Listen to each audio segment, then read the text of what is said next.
अगर आप भी चाहते हैं बिट्टू मलंगिया इंटरटेनमेंट का ऑडियो वीडियो सबसे पहले आप तक पहुंचे, तो लाल बटन को दबाकर चैनल को सब्सक्राइब करें और बेल आइकन दबाना ना भूलें।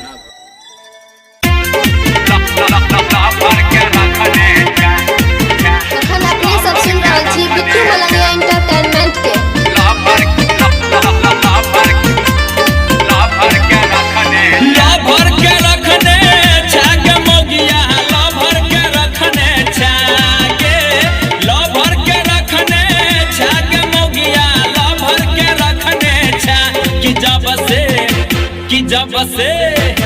जब से रह लगलियो सऊदी के मौगिया लभर के रखने छा कि जब से रह लगलियो सऊदी के मौगिया लभर के रखने छा। अभी आप सुन रहे हैं खादेरी से धड़कन फिल्म्स की शानदार प्रस्तुति।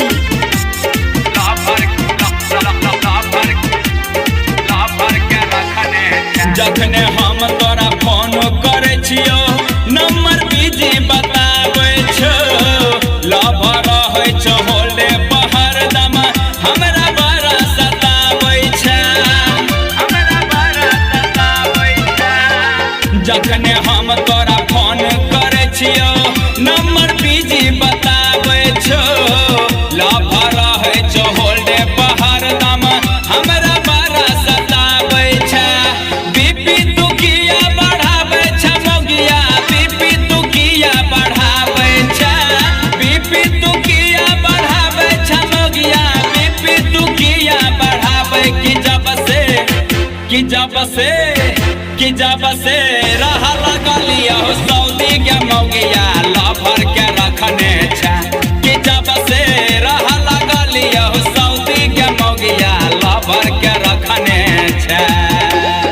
अभी आप सुन रहे हैं खादेरी से धड़कन फिल्म्स की शानदार प्रस्तुति। डीजे बिट्टू मलंगिया मधुबनी।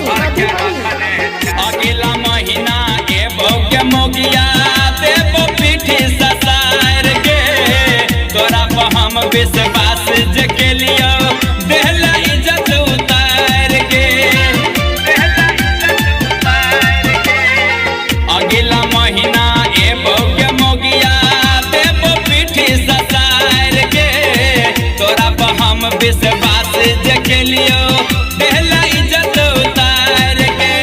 राकेश केला दगबाजी के मौगिया राकेश केला दगबाजी के राकेश केला दगबाजी के मौगिया राकेश केला दगबाजी की